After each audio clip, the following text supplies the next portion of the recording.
We all kind of know the story of the Garden of Eden, right? This perfect paradise that was lost. But what if it's way more than just a sad story? What if it's actually the original blueprint for how our entire world was designed to work from the very beginning? Let's dig into that. So let's really lean into that question. Seriously, what if this ancient, foundational story isn't just a tale about the past, but a detailed architectural plan, a design that shows us exactly how things were supposed to fit together, perfectly? That's the core idea we're going to unpack.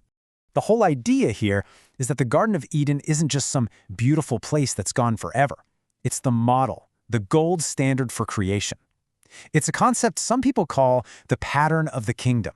And it gives us this perfect, crystal clear picture of the world as it was always meant to be. All right, so let's actually dig into this blueprint. Where do we find the details? Well, they're laid out for us right at the start of the Bible, in the first 2 chapters of Genesis. And what's cool is that they give us 2 totally different but complementary views of creation. Think of it like this.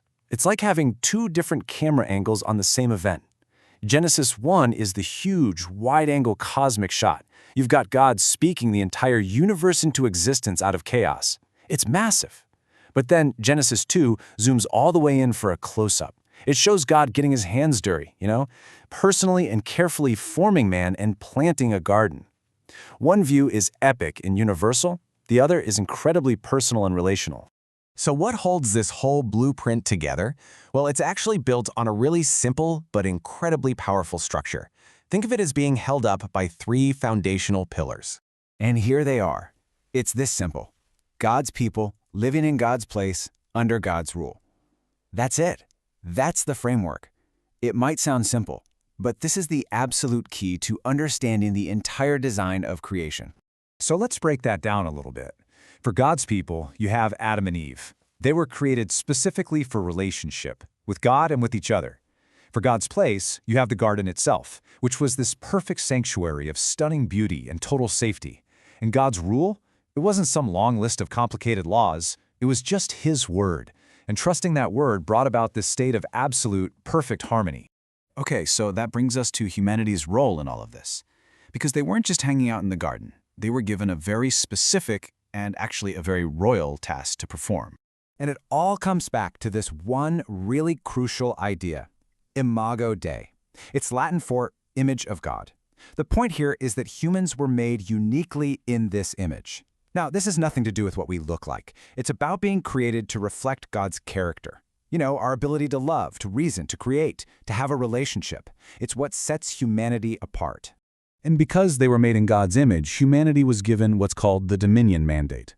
Now, this wasn't a license to just go out and trash the place or exploit it. Not at all. It was a royal job to act as God's representatives on earth, to rule with kindness and to care for creation like loving gardeners or stewards. So what did it actually feel like to live inside this perfect design? What was the vibe, the atmosphere? Well, there's this one incredible Hebrew word that sums it all up. And that word is shalom. Now, we usually translate that as peace, but that doesn't even begin to cover it. Shalom isn't just the absence of fighting. It's this deep, profound sense of wholeness, completeness, and harmony, where everything in the universe is exactly as it ought to be. So what did that look like in real life? Well, for starters, it meant direct, unfiltered access to God. The text literally says He would walk in the garden with them. How amazing is that? Work wasn't a grind, it was fulfilling, creative, and meaningful. And every single need was completely provided for by the garden. It was a state of just total flourishing.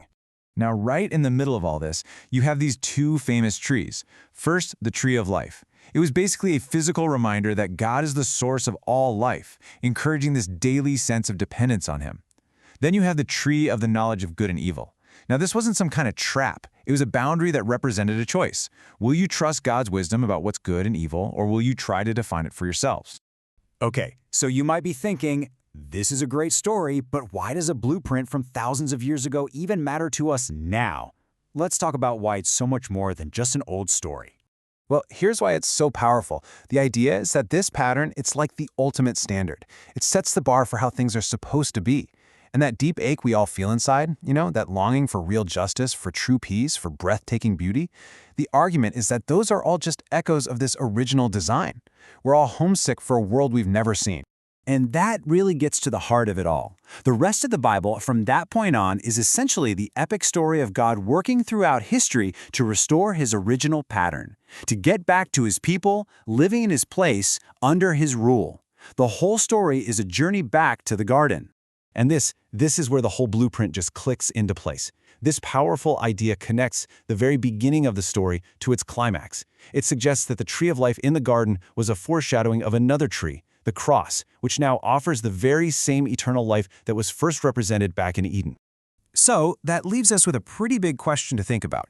If the Garden of Eden really is the blueprint for the way things ought to be, how does that change the way we look at our world today?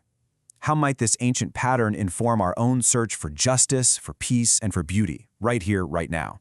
It's a powerful idea to chew on.